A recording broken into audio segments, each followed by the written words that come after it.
Ask मुफ्ती तारिक मसूद।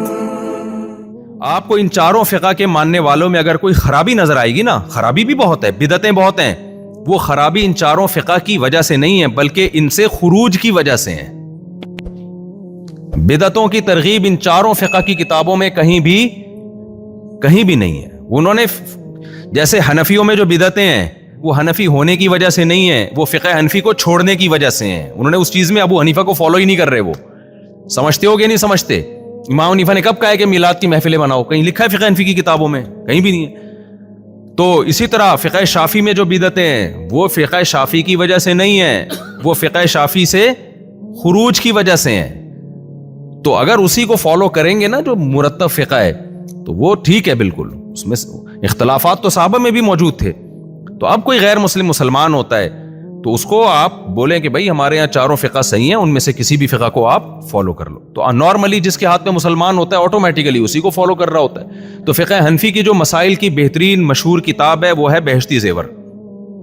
जामे तो रशीद ने छापी है तस्हील बहश्ती ज़ेवर, यानी बहश्ती ज़ेवर किताब को आसान करके छापा है। वो बहुत आसान किताब है, आप उसको घर में रखें, खुद भी पढ़ा करें। हैज़ व निफास के मसाइल हैं, रमज़ान के मसाइल हैं, उसमें ज़कात के मसाइल हैं, जो इस यानी नीम आलिम इंसान वो किताब पढ़ के बन जाता है।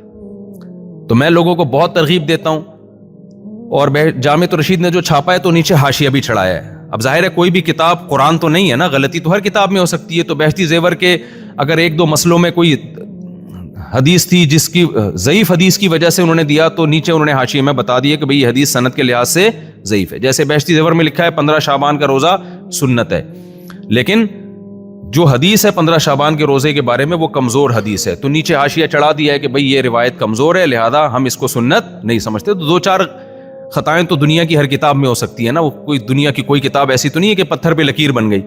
लेकिन अब आप दो चार गलतियों की बेस पे किसी किताब को मुस्तरदी कर दिया जाए अगर, तो फिर दुनिया में कोई भी किताब गलती से पाक नहीं है सिवाय कुरान के।